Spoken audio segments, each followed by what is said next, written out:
किसी गांव में एक सेठ रहता था। उसका एक ही बेटा था जो व्यापार के काम से परदेश गया हुआ था। सेठ की बहू एक दिन कुएं पर पानी भरने गई। घड़ा जब भर गया तो उसे उठाकर कुएं के मडेर पर रख दिया और अपना मुंह हाथ धोने लगी। तभी कहीं से 4 राहगीर वहां आ पहुंचे। एक राहगीर बोला, बहन मैं बहुत प्यासा हूँ, क्या आप मुझे पानी पिला दोगी? सेठ की बहू को पानी पिलाने में थोड़ी झिझक महसूस हुई, क्योंकि वह उस समय कम कपड़े पहने हुए थी। उसके पास लोटा या गिलास भी नहीं था जिससे वह पानी पिला देती। इसी कारण वहां उन राहगीरों को पानी पिलाना उसे ठीक नहीं लगा। बहू ने उनसे पूछा, आप कौन हैं? राहगीर ने कहा, मैं एक यात्री हूँ।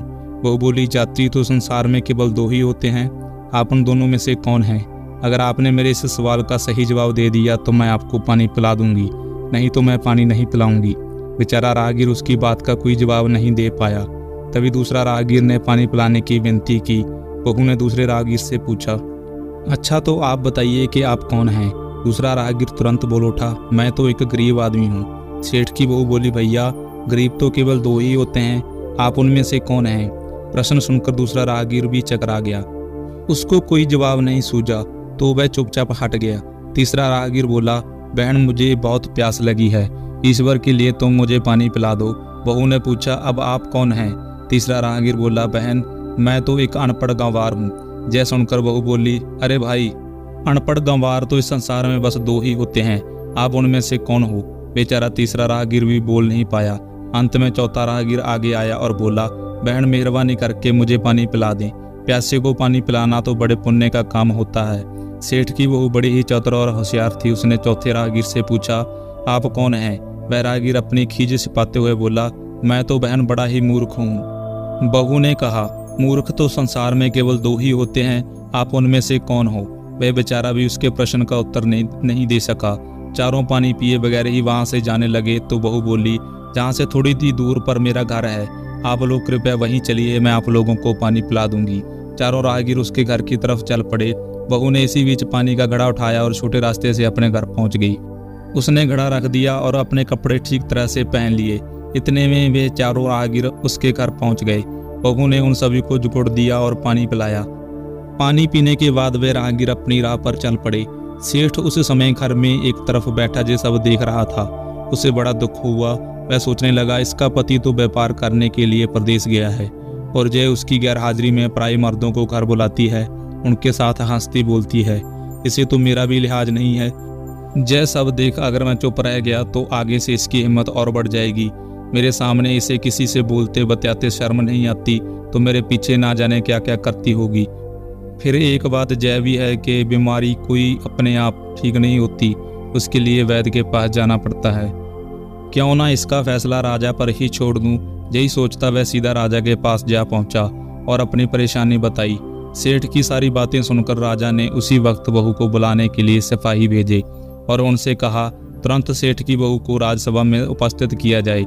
राजा के सिपाहियों को अपने घर पर आया देख उस सेठ की पत्नी ने बहू से पूछा, क्या बात है बहू रानी, क्या तुम्हारी किसी से कहा सुनी हो गई थी जो उसकी शिकायत पर राजा ने तुम्हें बुलाने के लिए सिपाही भेज दिए?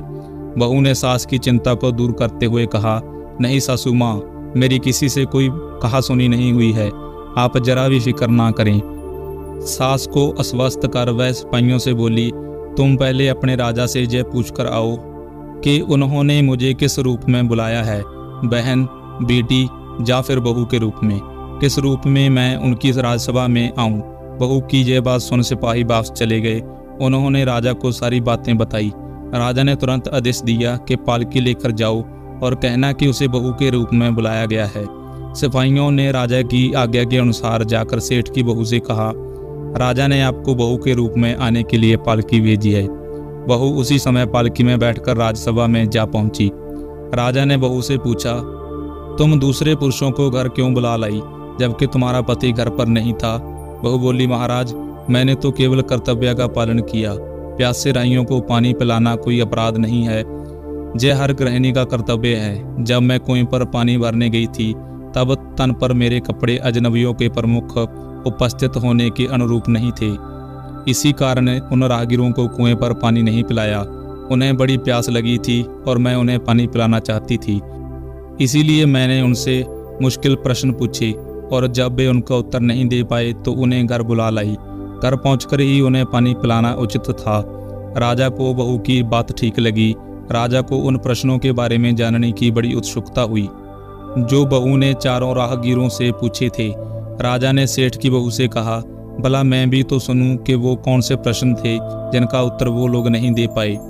बहू ने तब वे सभी प्रश्न दोहरा दिए। बहू के प्रश्न सुन राजा और सभासद चकित रह गए। फिर राजा ने उनसे कहा, तुम खुद ही उन प्रश्नों के उत्तर दो, हम अब तुमसे यह जानना चाहते हैं। बहू बोली, महाराज, मेरी दृष्टि में पहले प्रश्न का उत्तर है कि संसार में सिर्फ 2 ही यात्री हैं, सूरज और चंद्रमा। मेरे दूसरे प्रश्न का उत्तर है कि बहू और गाय इस पृथ्वी पर ऐसे 2 प्राणी हैं जो गरीब हैं।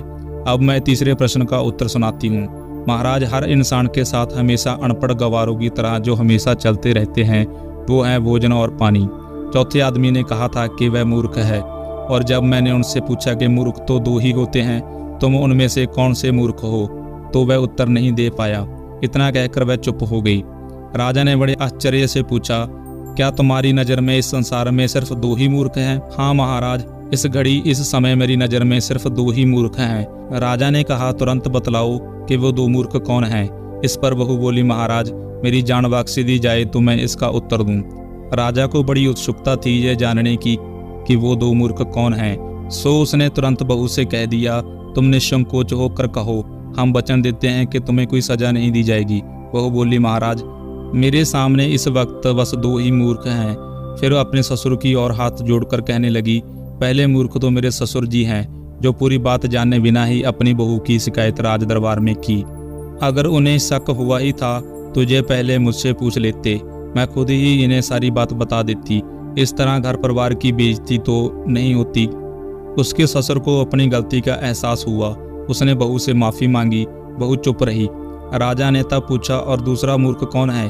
बहू ने कहा, दूसरा मूर्ख खुद इस राज्य का राजा है, जिसने अपनी बहू की मान मर्यादा का जरा भी ख्याल नहीं किया और सोचे समझे बिना ही बहू को बड़ी राजसभा में बुलवा लिया।